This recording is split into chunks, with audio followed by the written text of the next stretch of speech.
Save box app നിക്ഷേപ തട്ടിപ്പ് കേസിൽ നടൻ ജയസൂര്യയ്ക്ക് വീണ്ടും ED സമ്മൺസ്. ജനുവരി 7-ന് വീണ്ടും ചോദ്യം ചെയ്യലിന് ഹാജരാകണമെന്നാണ് നിർദ്ദേശം. കേസിൽ കഴിഞ്ഞ ദിവസവും ജയസൂര്യയെ ED ചോദ്യം ചെയ്തിരുന്നു. ഓൺലൈൻ ലേല ആപ്പായ സേവ് ബോക്സിന്റെ ഫ്രാഞ്ചൈസി വാഗ്ദാനം ചെയ്ത് ലക്ഷങ്ങൾ തട്ടിയെന്നായിരുന്നു പരാതി.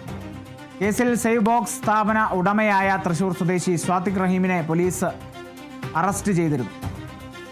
ഈ കേസിലാണ് ഇപ്പോൾ EDയും അന്വേഷണം നടത്തുന്നത്. സേവ് ബോക്സിന്റെ ബ്രാൻഡ് അംബാസഡറാണ് ജയസൂര്യ എന്നാണ് ED പറയുന്നത്.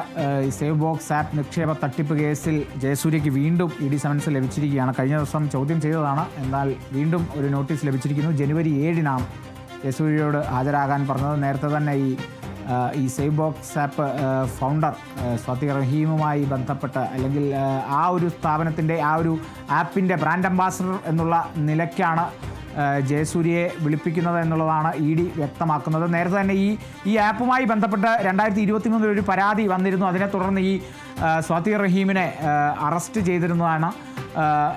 ഇത്തരത്തിൽ ഈ നീക്കങ്ങളൊക്കെ അങ്ങനെ പുരോഗമിക്കുമ്പോഴാണ്, അല്ലെങ്കിൽ അതിനെ സംബന്ധിച്ചുള്ള നിയമ നടപടികൾ മുന്നോട്ട് പോകുമ്പോഴാണ് സേവ് ബോക്സ് തട്ടിപ്പുമായി ബന്ധപ്പെട്ട് ഈ ആപ്പിൻ്റെ ബ്രാൻഡ് അംബാസഡർ എന്ന് ED പറയുന്ന ജയസൂര്യയോട് വീണ്ടും ചോദ്യം ചെയ്യലിനായി ഹാജരാകാൻ പറഞ്ഞിരിക്കുന്നത്.